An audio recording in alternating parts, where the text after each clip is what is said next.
afternoon and welcome to Volunteering Victoria's webinar series. In this webinar series, we invite two volunteer managers to talk about a facet of volunteer management. However, before we get started, I'd like to acknowledge and pay my respects to traditional custodians all across Australia that we're likely logging into this webinar from different parts of Australia.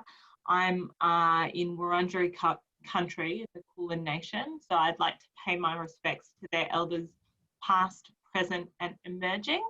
If anyone wants to acknowledge traditional owners in the land where they're currently sitting, please feel free to do so via the Q&A box in the chat. So just a few housekeeping notes before I introduce our two guests today. In the interest of all other listeners, please keep yourself on mute throughout the webinar.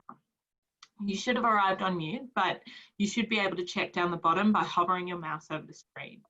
There's a public chat box and Q&A box, which will send messages or hellos to all other participants. Please feel free to introduce yourself or ask questions throughout both of those portals during the course of the webinar. We will answer all questions raised in the Q&A and chat box at the end of the webinar, so don't be discouraged if we haven't raised your question during the course of the webinar.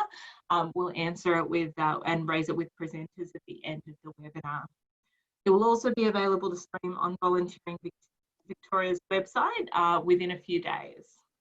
So now, without further ado, let me introduce my two guests, Georgie and Kate. So Georgie, Hello. There they are, eager to get started.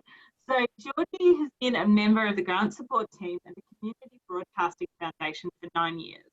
As a member of the grant support team dedicated to assessor support, Georgie manages a growing team of 140 volunteers, volunteer grant assessors, including recruitment, training, retention, appreciation and performance based on best practice.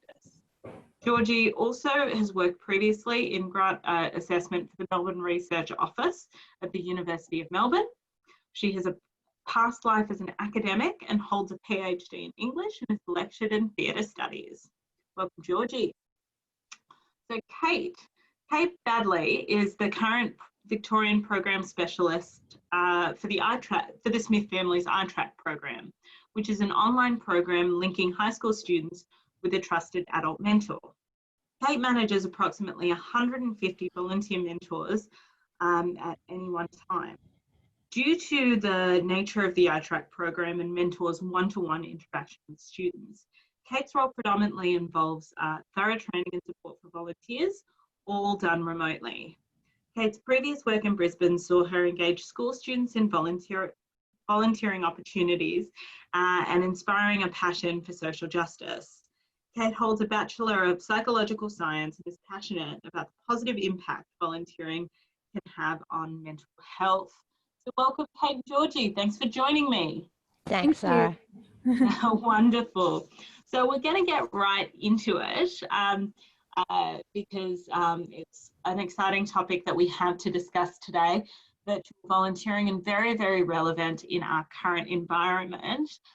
But first, as per all of our webinars, I'd love you to tell us a little bit about yourself and your role. So we'll start with you, Kate. Sure. So my name is Kate. I work with the Smith family. I'm the program specialist for the iTrack program in Victoria, as you just heard. So my role is basically to connect students to an independent adult mentor. All of our mentors are volunteers. And they then connect with their student over an 18-week program to talk about their post-school options. So often the program is embedded into a school timetable. So students will chat from school in their allocated class time. Other students will chat from home. A fair chunk of our students are on the Smith Family Scholarship. And so the programs are offered to them first, I suppose.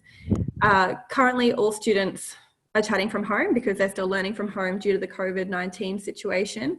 So we've had to, go through a little bit of a process to get that happening from home.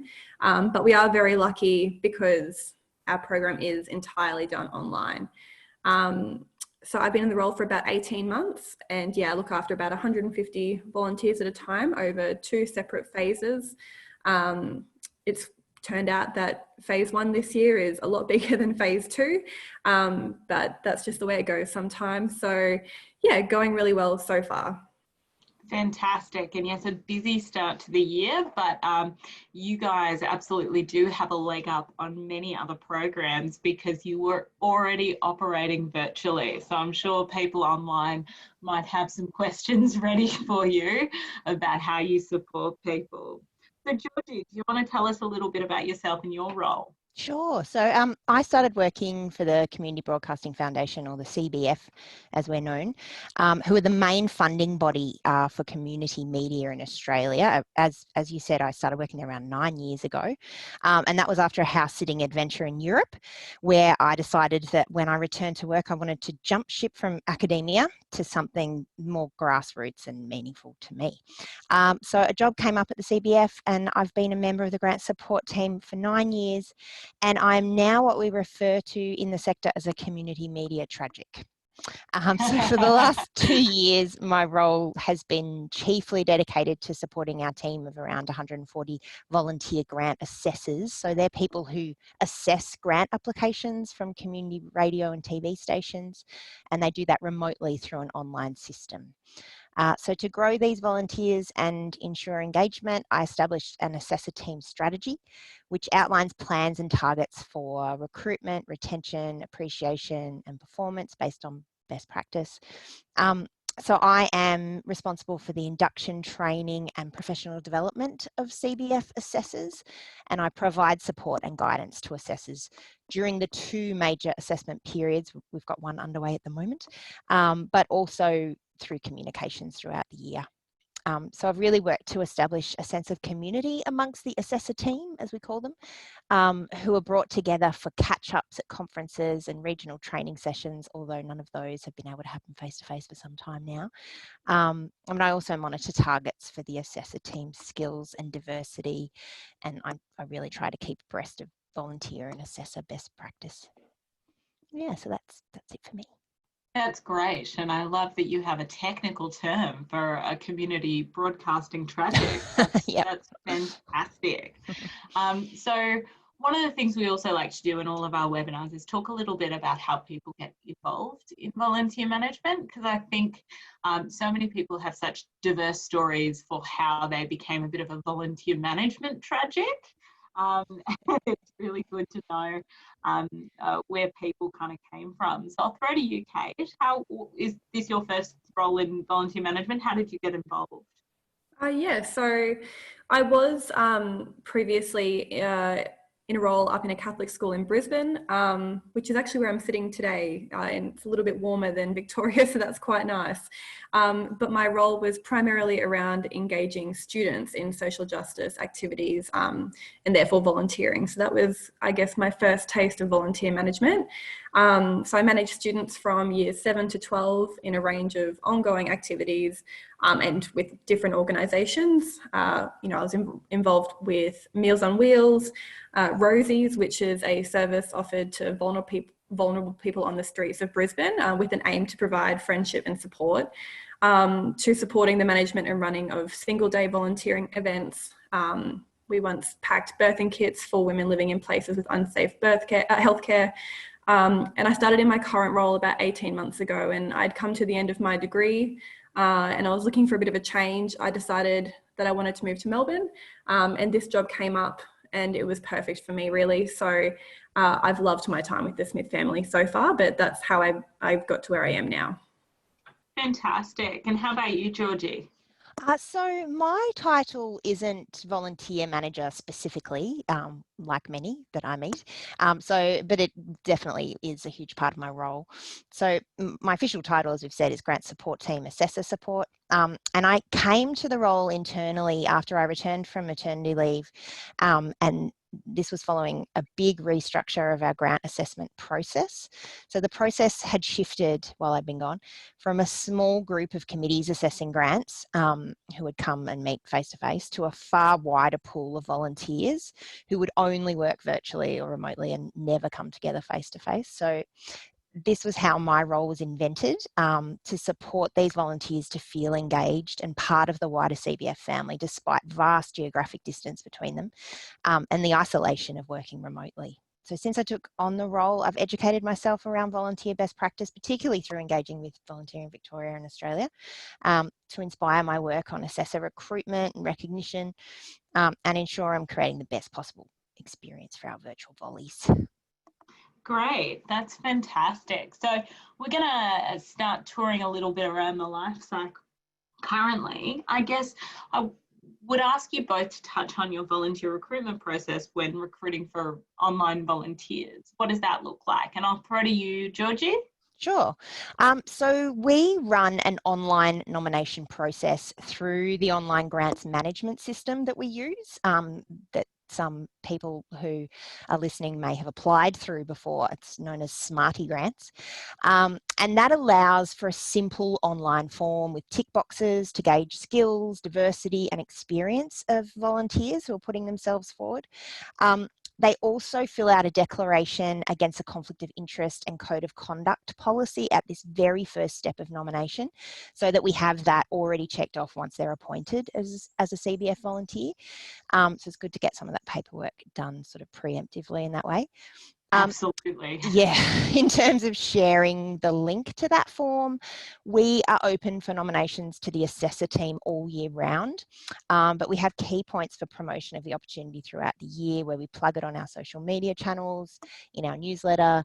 We may even employ targeted advertising if we're looking to fill a particular skills gap.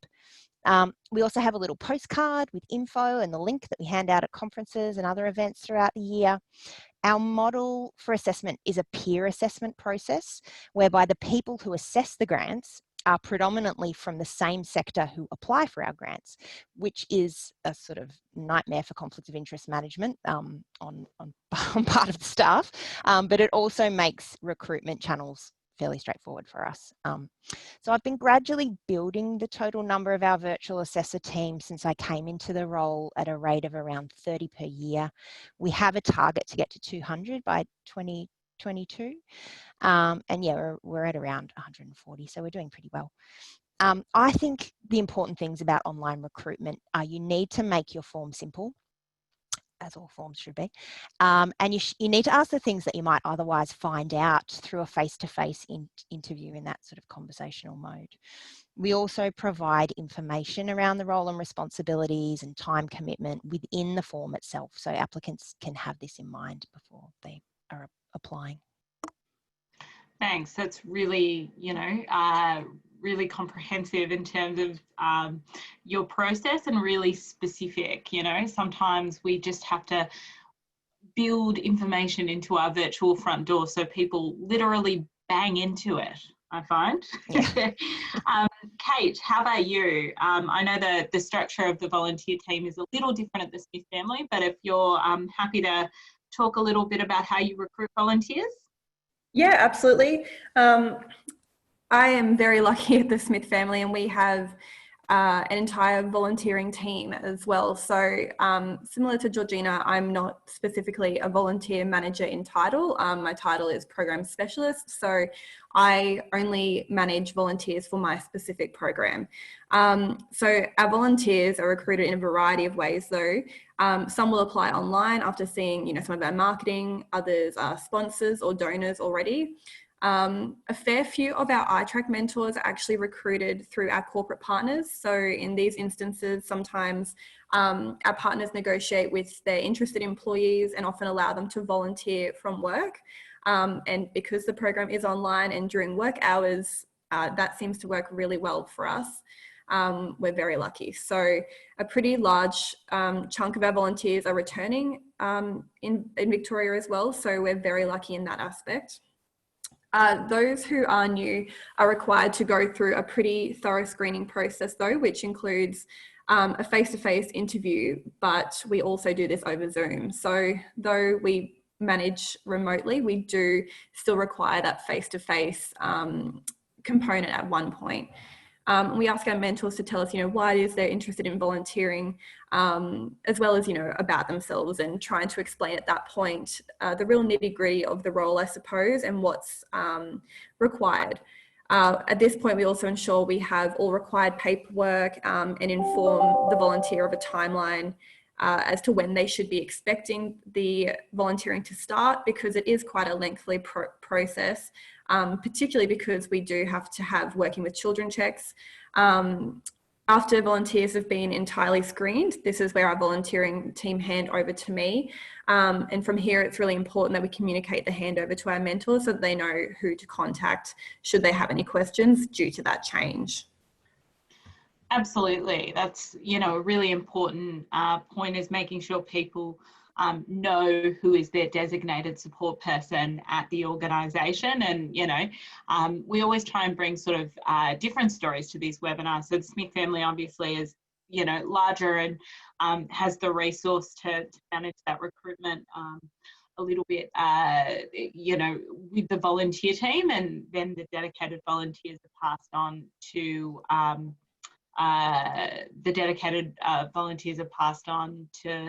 Kate. So I'd also like to shout out that if you are interested in employee volunteering programs, we did do a webinar on this last month. So definitely feel free to go back, if you missed that one, to go back to our website and have a look at it. So moving on to training.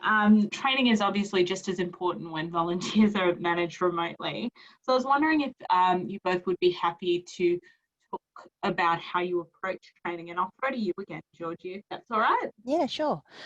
So our assessors receive an induction pack, which is full of all sorts of things. There's a manual in there in relation to their role, which explains processes and policies that are relevant to them. They get our strat plan, they get a whole lot of nice things. But they're also provided with 3 main online training resources throughout the year. So prior to each round, I produce a how to assess CBF grants training tutorial video. And I do 2 versions of that. I make one for the new assessors, because we've always got a few new assessors each round, and one for people who've assessed with us previously, and that sort of works as more of an update. And that actually steps you through the process of using the online assessment tool. Then the second opportunity is all assessors are also offered the opportunity to undertake online cultural competency training. It's not compulsory, but they are offered that, and we cover the costs for that. We use the Centre for Cultural Competence Australia, who we have found to be excellent. The third sort of point of training for them is I run a series of small group opt-in assessor skills webinars in July each year, and that's about giving assessors the opportunity to conduct assessing as a group and learn from their peers, which they don't otherwise experience due to the fact that they're virtual volunteers. And that's also, which I think we'll talk about later on as well, that happens at the quiet time of the year between the 2 major grant rounds, so it's a way to keep sort of people engaged at that time. And then the last thing is that I also put together smaller resources to be shared throughout the year, things like an assessment do's and don'ts video, how to be the best assessor you can be checklist, and things like that. Yeah. Yeah, fantastic. So lots of different size training opportunities, and great that, you know, some of it is optional, some of it is mandatory, but good that you kind of cover lots of aspects of training. How about you guys, Kate? Yeah, so all of our volunteers receive all volunteers for all programs receive a welcome to the family video, which is a broader overview of the organisation. But we then provide our mentors for iTrack with an online training module that they're required to complete. So usually we actually hold a face-to-face training as well in the city for any volunteers who can come. And we do encourage them to come in if they can. But because we are also able to manage all of our volunteers remotely, we do have a kind of like a training module that they click through that goes for about an hour and a half or so that they need to complete before they'll actually start mentoring. We encourage mentors to call myself directly if they're unsure of anything that they learn throughout that training module. So then after that process, I will follow up with our mentors with some so with some ongoing kind of training documents, I suppose, that are really program specific. So things like hints and tips for, engaging with teenagers, some activities and ideas, help sheets. And then this year as well, we've also provided a help sheet to deal with mentoring during the COVID-19 situation, just because we have had a lot of our mentors a little bit unsure, I suppose, how to tackle that, even if they are a returning mentor. So we try and keep those documents and those resources really succinct, but we share them right at the beginning of their mentoring journey, so that they can refer back to them throughout. Our training, our chat platform also provides a link to an iTrack mentor handbook for them to refer back to throughout as well. Yeah, again, so fairly comprehensive and lots of different ways in and out of training. Yeah, that's wonderful. So moving on to a super fun aspect of volunteer management, kind of reward and recognition. How do you guys recognise or reward volunteers virtually? And I'll keep you in the hot seat, Kate. I suppose it is a little trickier to reward volunteers virtually, I suppose, than face-to-face. It is always nice to have that face-to-face interaction, but it is possible and we still do it. So the iTrack program is an 18-week-long program, so I monitor attendance throughout the program. And often if I've noticed mentors have been able to connect with their student over many consecutive weeks, I'll reach out with an email to say thank you for their commitment. All of our transcripts are also read by transcript checkers to ensure that students and mentors are safe online. So I'll also often read through those transcripts, and this is where I find the little nuggets of good news, I suppose. And it is really nice at that point to give a mentor a call and just let them know they're doing a really good job. And I do find that mentors are often looking for some I guess, confirmation that they're doing a great job, especially if it's their first time mentoring. So right at the beginning training process, I'll often let mentors know, if you're not sure how you're going or you want me to have a look at your transcripts, just let me know. And that way we can kind of workshop if we need to. But generally, I find that our mentors are really competent. They're doing a really good job. So it is really nice to give them a call during their day to kind of chat about that. Absolutely, and provide that direct feedback. How about you, Georgie? Yeah, well, really similarly, I mean, this is definitely the funnest part of the role. I do enjoy it immensely. And I think, yeah, well, just a key tip on this is that recognition for people that you don't see, you just need to go big. You need to go extra big and extra gushy and over the top because you don't see them on that day-to-day basis. They don't get that feedback, and they're really isolated from you in that way. So that's kind of my general. I'm one of those people that completely overuses exclamation marks and so on. But in general, I take every opportunity to thank our volunteers for the work they do for us. And I always emphasise how crucial they are to our organisation. Two more, I suppose, formal processes I have in place are the Assessor Awards, which happen every grant round, where I publicly award via email, quite silly awards for different assessor categories, such as we've got the Rising Star Award for the Best New Volunteer, or the Harshest Comment Award for the Most Critical Assessment, and so on. And I also, I made a bulk purchase of these great looking coffee mugs, because our assessors need a lot of caffeine to keep them going on those late nights, which all have hard-working assessor printed on the side. So I award one of those every round to whomever completes their work first. And they're very much sought after. Some people that are, it's difficult because we don't want to encourage people rushing their work, but yeah, they're quite popular. And the other thing we did was we also had a whole lot of little CBF silver badges made up. They're a little pair of headphones for the broadcasting reference, and they go to retiring assessors, but also to any assessors I get to meet in person, which I do at other sector conferences and so on. And yeah, these prizes really are highly valued, which is lovely. So it's very fun to give them.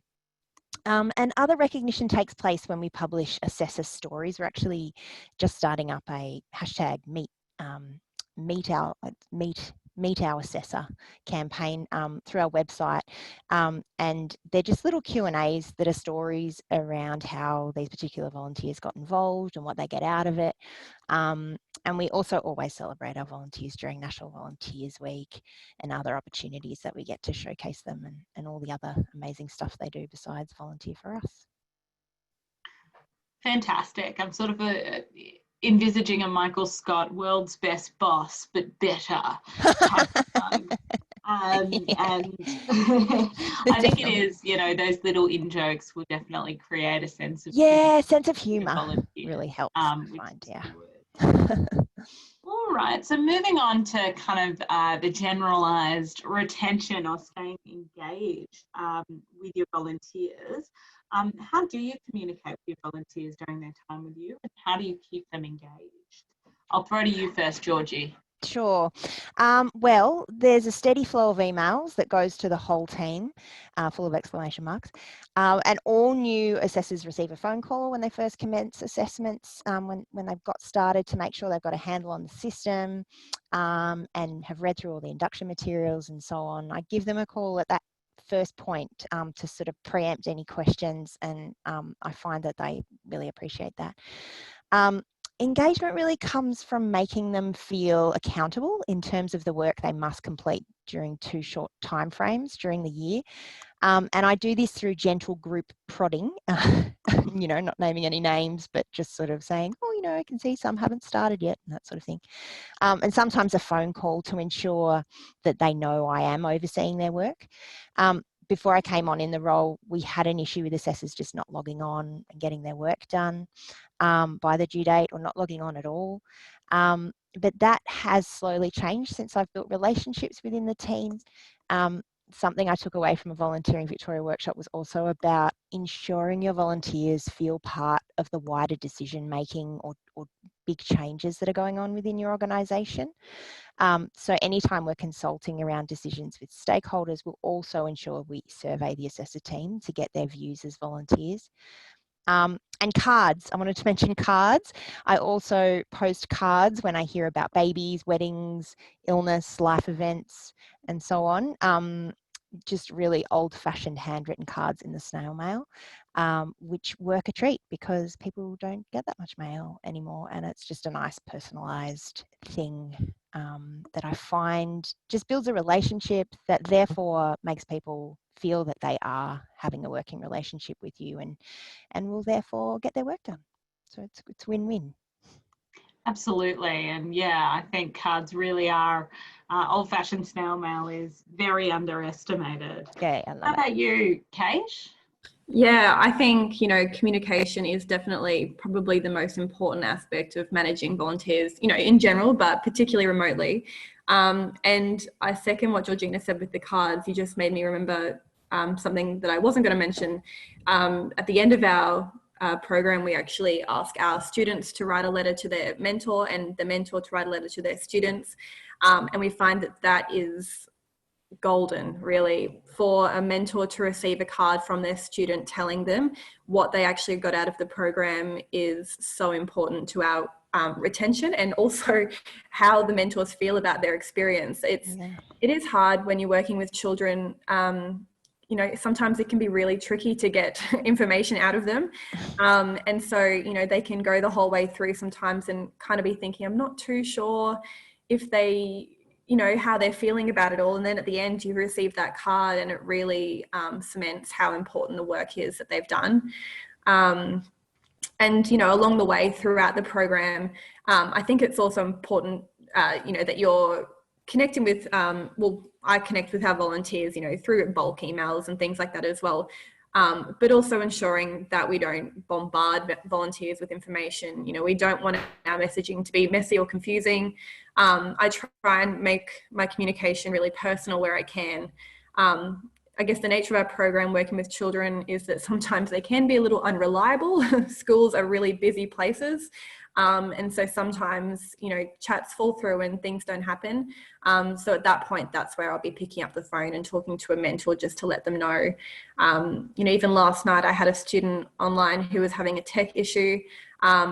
and the student called me and, you know, told me how excited she was to chat and how upset she was that she couldn't get on. And the mentor was so understanding because I made that phone call and really explained how excited she was. This year, I also trialed a welcome session for all of our new mentors via Zoom.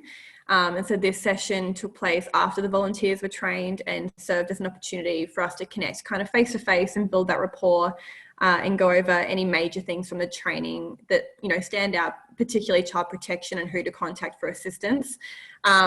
We also hold a mid-phase catch up with our mentors over Zoom as well, which allows them to come together and, you know, share their experiences with each other, but also ask any questions they may have of me.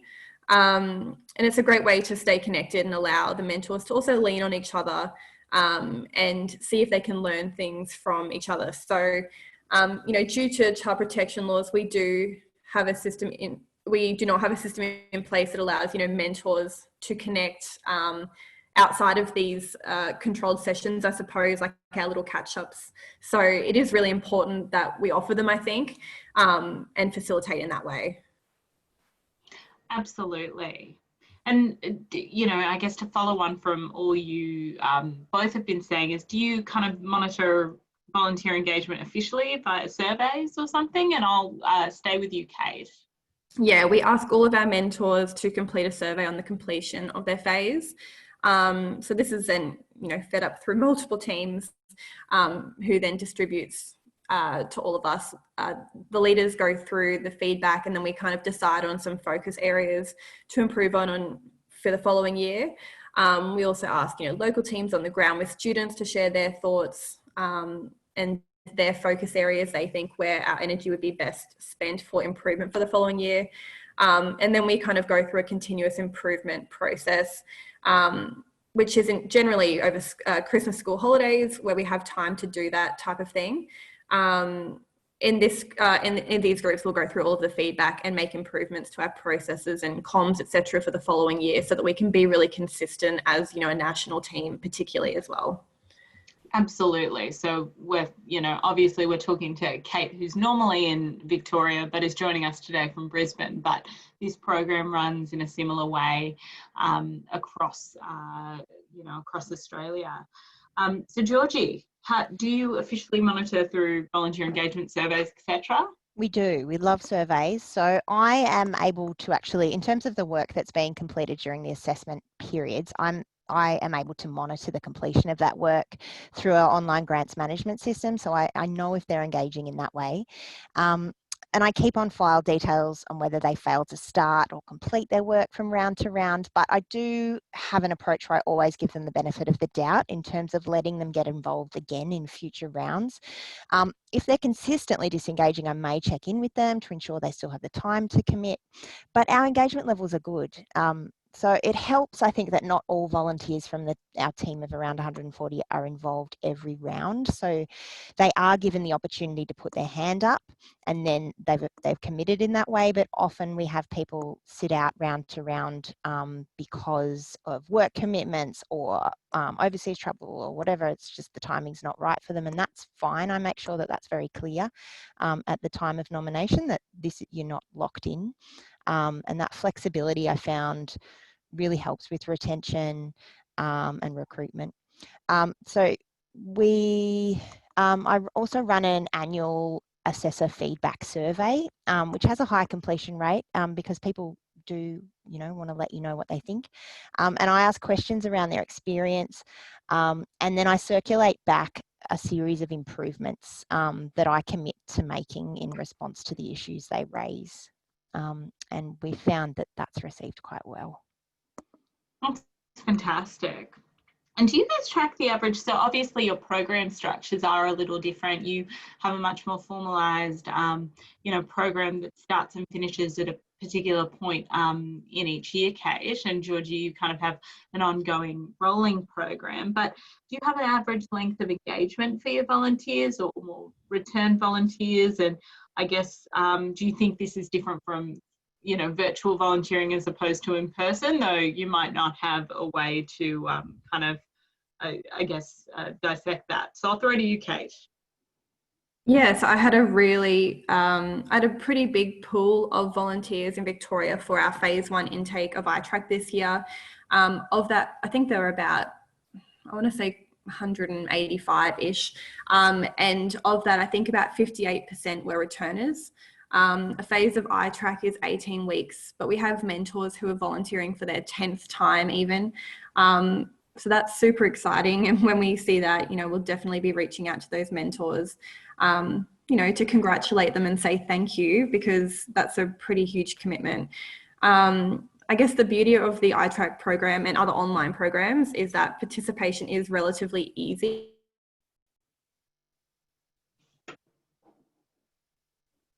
Oh, Kate, you seem to have dropped out there a little.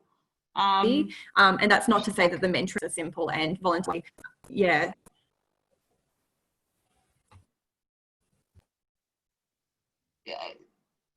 Kate, you sound to be cutting in and out a little bit.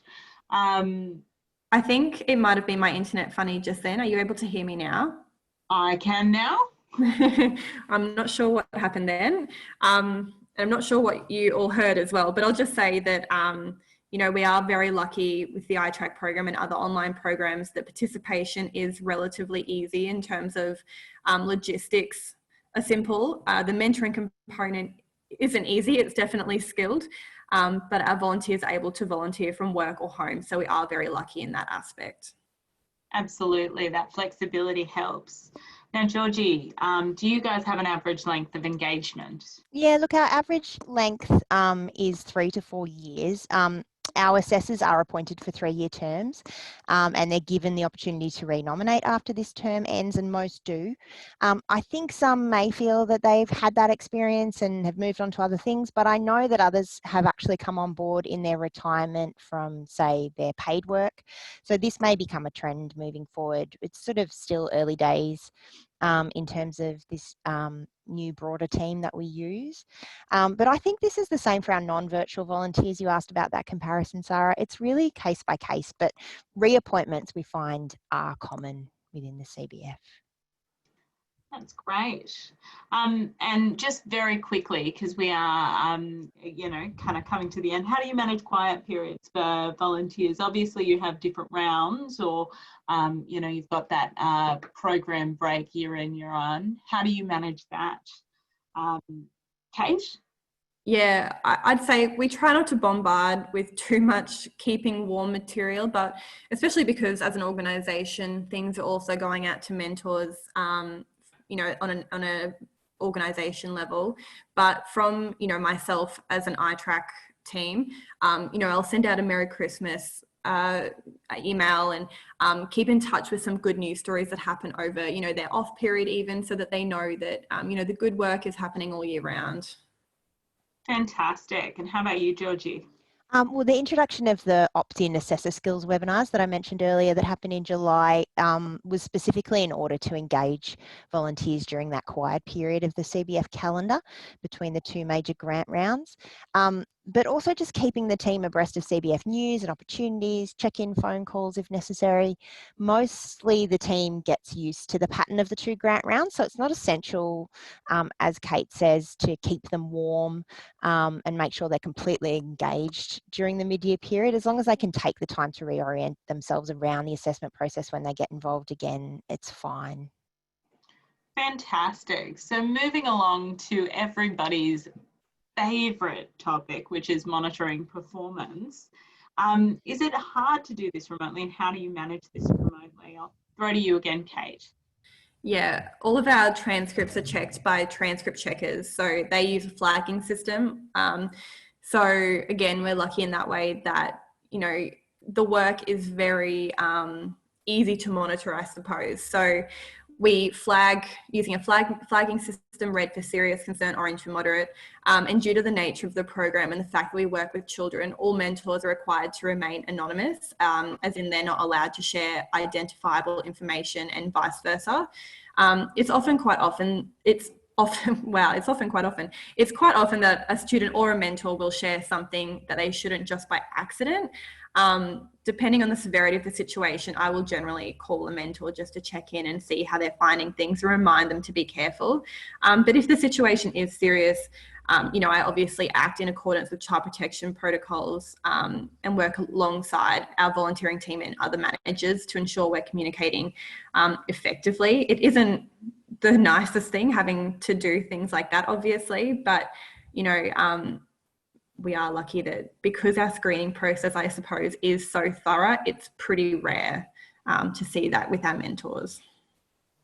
Absolutely, absolutely. We run a training that talks about just exactly this, volunteer performance counselling, and often we say that it starts with expectations management at recruitment. Georgie, do you guys manage performance monitor? Yeah, we do. And it is challenging in a very different way to what Kate's been talking about. But in terms of the task of assessment, it's difficult. It's a difficult task. And when volunteers are doing it in their own little bubble without sort of others on a committee, for example, to bounce ideas off and discuss, issues do arise with, say, assessors who may be consistently scoring low without qualification or misinterpreting assessment criteria. So it really does, as you say, come back to that training at the outset to make sure they're in the best possible mode to do their best work. But this assessment, basically, it has an impact on whether people are awarded grants or not. So it's very impactful, the work that they're doing. So also reminding them of that. But the performance monitoring process is that such volunteers who may be, presenting problems are identified, and they're sensitively invited to conduct further online training if necessary. But again, something as simple and non-confrontational as a phone call to check in and discuss issues is usually, I find, the most effective, and that's the approach I take. Absolutely. And I'll just flag, I've seen one or two questions pop up, but we have only a few planned questions left with the panelists. So if you have any questions for Georgie or Kate, please get busy typing. So to move from monitoring performance to something a bit more feel good, do you have any notable stories or interactions with volunteers that you'd like to mention? And also, I guess, how do you collect good news stories? Because that can sometimes be a job in and of itself. Georgie, I'll throw to you. Sure. Look, I struggled with this one, which I hate it. We do the, which I know lots of, I don't hate it, sorry, I shouldn't say that, but I mean that we do the thing in the staff meeting where everyone has to share a good news story at the outset, and it's always like the thing I labour over. So it's hard to think of one specific story, but I do hear great news from assessors. I guess the best story, general story that comes out from our assessors is that they feel that their experience as a CBF volunteer means that their grant writing has improved to such a level that they've increased their chances of success, not only when applying to us, which is kind of obvious, but also to other funding bodies. I like that story, and it's a good one that we use to promote when we're recruiting. But the assessor team coffee catch-ups that I run at sector conferences, where I invite existing assessors to come along, often to bring and dob in a friend who may wish to sign up for nomination or chat to fellow assessors, they're a great warm and fuzzy opportunity to thank assessors and also to boost recruitment. I always really enjoy the task of being asked to be a referee for volunteers in their other pursuits, and I've done that on a couple of occasions.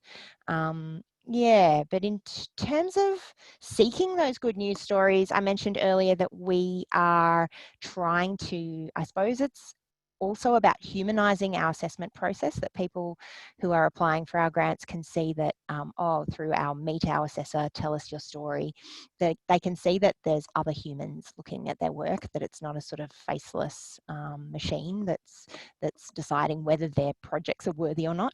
So I gather those stories through, targeted questionnaires to volunteers who've got the time to answer those stories, and they're often really wonderful, diverse, colourful stories of what our volunteers have done or are currently doing, and they're a great way to recognise and celebrate them in that way. Fantastic. That's great. How about you, Kate? Any nice feel-good moments? Yeah, I was actually, it's hard to think of just one sometimes, but I actually just had a lovely one the other day. I have an admin assistant that, I share with the volunteering team as well as another team. And she is so skilled and someone that we find just so helpful to our everyday work that we decided to host, a little thank you for her during volunteer week. So we held a little Zoom and we all had our cuppa, and there were just 4 of us. So 4 staff and the volunteer, sorry. And, we all just told her, why we really appreciated her work and shared some of our memories together as well. So that was a really, really nice opportunity for us. And for Sue, our volunteer, she was so appreciative. She texted us all afterwards and said she went downstairs in tears because she felt so overwhelmed, but felt really, appreciated. And that's how we want her to feel. She is, valuable to us. So just taking, those opportunities is really nice. And, you asked about how do we collect good news stories. Nationally, we actually, we keep a log of our good news stories to refer back to. It is nice to start our meetings off with good news stories like you do too, Georgina. We store them all in a Teams page with some of them are, like snippets from transcripts between students and mentors where we've had really incredible outcomes and just really nice, usually the last transcript, the last chat that a mentor and a student have is where you really find the gold. And we have a lot of those where mentors will call us afterwards and say, they had tears in their eyes saying goodbye to their student because, they're not able to chat again after this, seeing as it is, an anonymous program. So we do have a lot of stories where students and mentors really form incredible connections. There are lots of good news stories there. Thanks, that's great. So moving on to everybody's favourite topic, which is technology. I find it's really helpful on these webinars to be quite specific around how people communicate and what technology is used. So I guess I'll ask you, how do you communicate with your volunteers, and do you use any specific technology for that? And I'm going to break my own rules a little bit here in that a question has come through from one of the participants who's asking around whether there's any IT or cyber security issues and how you've overcome them. Now, feel free to take that one, I've noticed, but I figured it kind of slotted really well in this one. So, Kate, can I throw to you first? And feel free to take the cyber security on notice. Refer to your IT team. Yes, at the moment I am taking on the role of IT as well while we are in this COVID situation. So I've been testing my brain on all things tech lately. I'd say cybersecurity wise, not particularly. We have a secured chat platform for our program. We're very lucky, but I will say one thing that is, I don't want to use the word dangerous, but sometimes challenging. I do a lot of mail merges.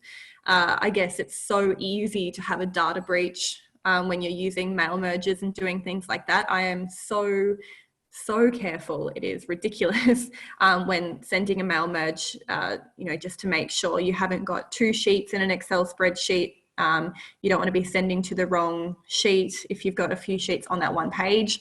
So I often have, 5,000 Excel spreadsheets saved with different names to make sure I send to the right mailing list and things like that.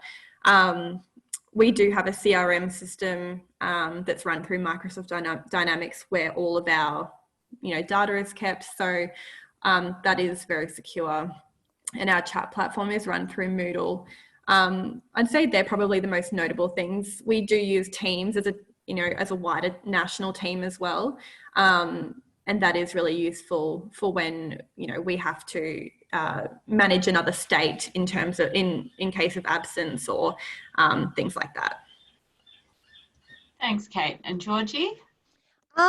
Well, at the risk of sounding like a Luddite, which I'm not. I can assure you I'm not. I also love mail mergers and run a lot of mail mergers. I've really kept it quite simple in my role because we've got our online assessment management system, which in itself is quite secure. We make sure that assessors' work is anonymous. They can't see the work of other assessors and so on. And we set that all up through the privacy settings of the system. I really just use good old group emails, which of course, you know, it's really very simple, but making sure that you're BCCing and not CCing and that sort of thing, and the telephone. I have looked into and considered platforms such as a Facebook group or Yammer to try and just enhance connection between the assessor team, but we do run the risk of assessors discussing applications, which we would not want to happen in a public forum. So I have kind of hung back from that. But yeah, look, at this stage, I haven't really seen the need. But I have a database that I use to keep track of our volunteers, but nothing really fancy technology-wise. Thanks, that's helpful. And I think, you know, when it comes to technology, it's really whatever works for you. Now, again, I'm going to be a little bit mean and throw Kate into the hot seat because she's had a question specifically on technology and iTrack students. Just has technology impacted the ability for iTrack students to continue to connect with their mentors as they did homeschooling? It's probably more a program question than a volunteer management question, but if you're happy to answer, Kate. Yeah, of course. We were really lucky that kids could still chat from home. We did delay our program start by 3 weeks because, you know, for kids to chat from home, it required a separate permission from their parents as well. And I feel like getting permission forms back is often a nightmare for anyone who has ever worked in a school would know, and probably parents as well. So we obviously had to get that electronically as well. So we developed just like a form through Word, and we sent that through to families and asked them to complete that. So we were able to still participate from home, and they are still chatting this week from home. In fact, I've got students chatting right now from home. So next week they'll go back to school like normal, and nothing really changes. They're able to log into the chat platform from any computer, as long as they just can't access their chat room until, you know, half an hour before their chat, yes, everything else is basically the same. Fantastic. Thanks, Kate. Now, moving from technology to exiting volunteers, I guess, do you have a specific process for this? Obviously, the good old thank you morning tea is out of the question when it's virtual, or often is. So I'll go to you, Georgie. How do you say goodbye to your virtual volunteer team? Well, assessors, as I said, are appointed for 3-year terms, and they're given the opportunity to renominate after this term ends, and most do. But others may retire mid-term, and they are sent a thank you email and a small gift, the badges, the little headphone badges I mentioned earlier. And depending on their length of involvement, we may also celebrate their contribution through our newsletter or socials. But we do try to not make too much of a fuss about goodbye, because we try to leave things open for them to return to the team if time permits, which people often do. And I've actually found, since I've promoted the flexibility of the commitment more, that we have less retirements because people don't feel, oh, I can't do this round, so that means I have to quit. I'm often like, hey, just stay on board and things might be different this time next year. So yeah, we at this point, we don't want people to go anywhere. So we're trying to kind of reduce our focus on exiting volunteers. But a little bit like Hotel California then, by the sounds of things. For sure. But yeah, look, just really making sure that people feel valued and understand that their contribution was really helpful. And I've had lots of responses to gifts going out. And yeah, it's just great way, making sure you say thank you. We'll encourage volunteers to then speak to other people and say, look, I ran out of time to commit to this thing, but you should do it because, you know, they're a friendly organisation. Absolutely. Thanks. How about you, Kate? How do you say goodbye to your virtual iTrack volunteers? Although you've said a lot of them do return. Yeah, we're very lucky. We do hold a face-to-face end of year celebration usually to thank all of our mentors from the year. And last year, it was really nice to be able to give them those cards actually in that session. So that was lovely.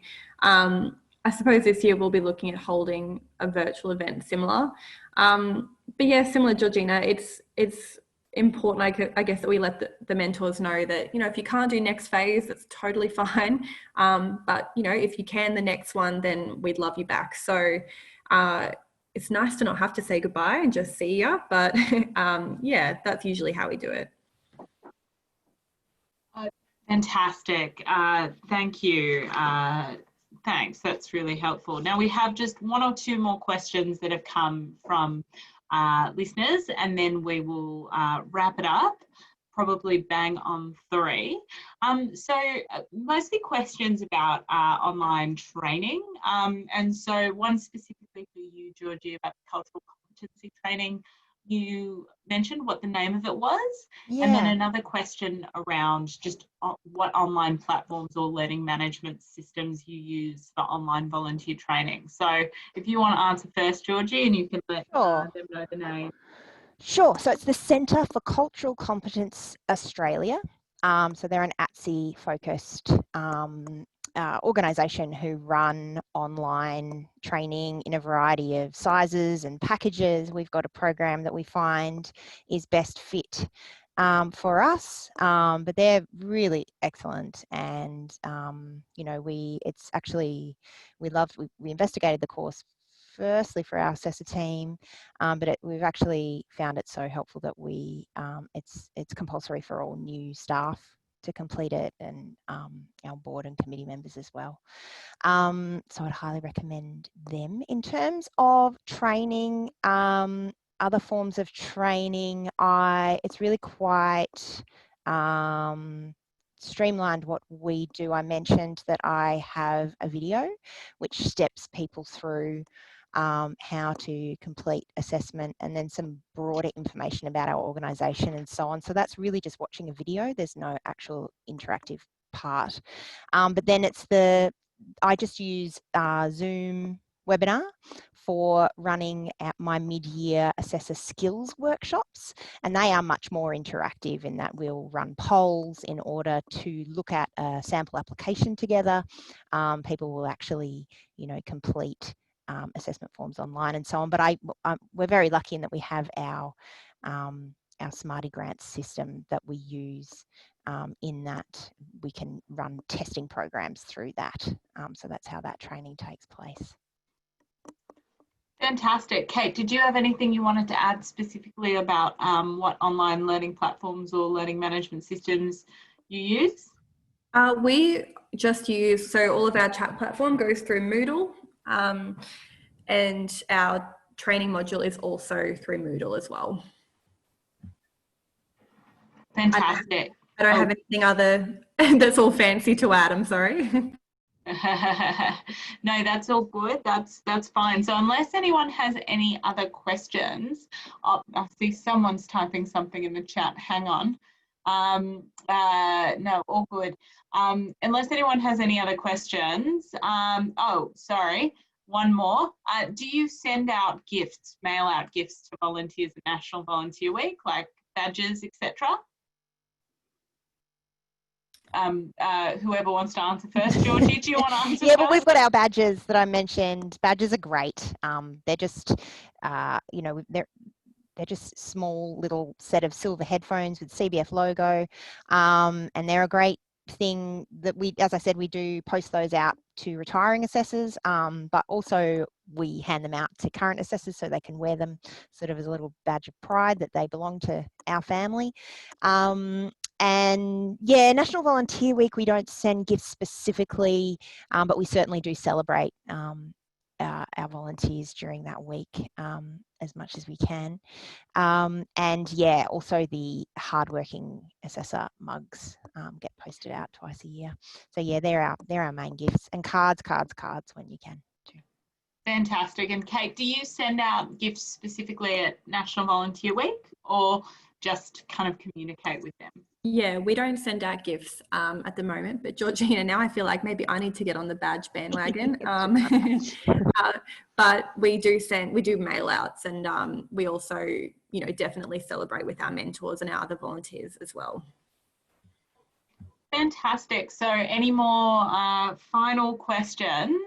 Otherwise, I'll really thank Kate and Georgie for sharing so much of their knowledge and expertise with us this afternoon. And I think by the amount of questions, you can see that there were lots of people who were really interested in what you have to say. So thank you both, and thank you for everyone who is online, and we'll bid you farewell for the afternoon. Thank you, Sarah. Thanks, guys. Bye. Bye.